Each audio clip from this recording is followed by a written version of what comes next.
Magandang araw ka, Coco. Magluluto tayo ng beef pares ngayon.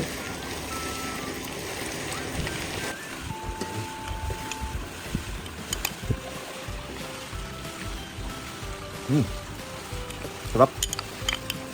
Sarap. Hmm.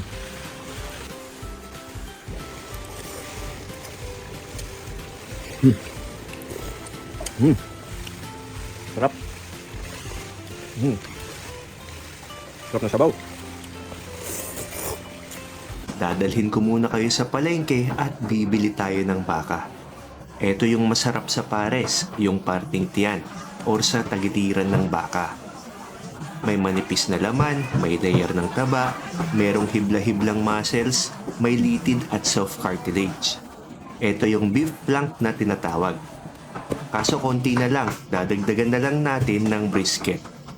Ito talaga yung parts ng baka na pinaghahalo para sa mas masarap na pares. Ipapachop na din natin. Pasensya na po kakokok at mukhang sobrang gamit na ang sangkalan dito sa palengke. Pero malinis naman yan.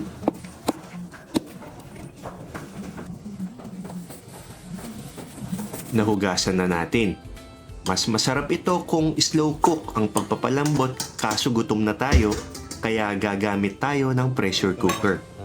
Lagyan natin ng onion leeks, dahon ng laurel, pamintang buo,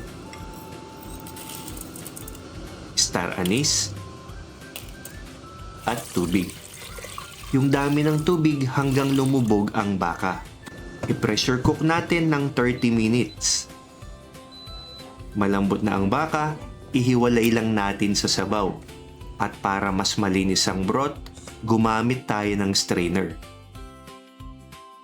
Sa mainit na kawali, maglagay lang tayo ng mantika. Maggisa tayo ng bawang. Lagay na natin ang sibuyas. Isunod natin ang luya. At maglagay din ulit tayo ng star anise. Isunod na natin ang pinalambot nating baka. Isang kutsa natin at itusta lang ng kaunti para medyo mabawasan ang lansa ng baka. May baka kasi na maanggo, di ba? Gagawin natin to para mas masarap at malinis ang lasa ng baka. Takpan lang natin at halu-haluin paminsan-minsan. Lagyan na din natin ng patis. At oyster sauce.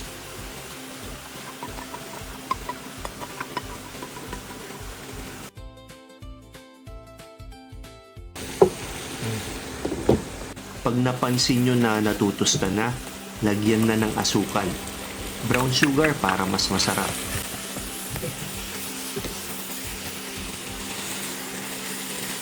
Ayan kakokok, mapapansin nyo medyo natutusta na.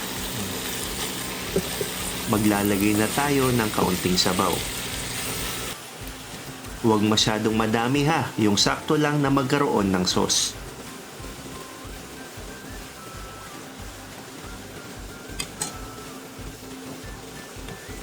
Takpan lang natin at pakuluan ulit. Oops, muntik na natin makalimutan ang toyo ni Mrs. Mapapansin nyo na medyo lumapot na ang sabaw at nag-evaporate na ng kaunti. Lagyan natin ng slurry, pinaghalong cornstarch at malamig na tubig para mas lumapot ang sarsa. Dahan-dahan lang ang paglagay at baka mapasobra. Mix lang natin, mga 1 minuto ay okay na yan. Itsura pa lang kakokok, ang sarap na, nakakatakam. Tikman natin sa kanin. Lagyan natin ng tostadong bawang. Spring onion.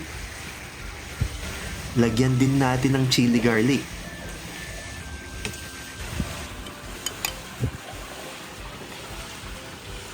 Ang sarap kakokok. Malambot ang baka, malasa, Sarap. mapaparami ka talaga ng kanin. Sarap.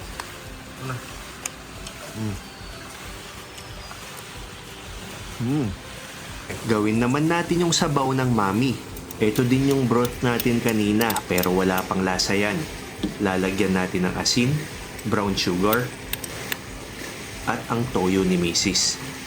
Kumuha tayo ng noodles na pang mami. Lagyan natin ng pares.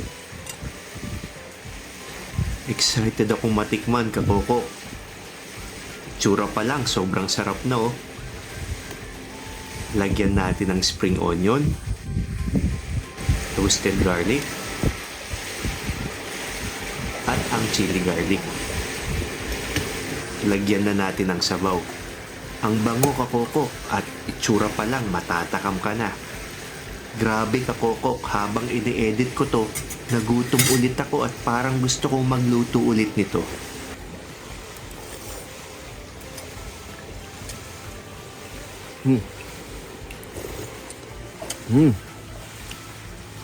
Sarap.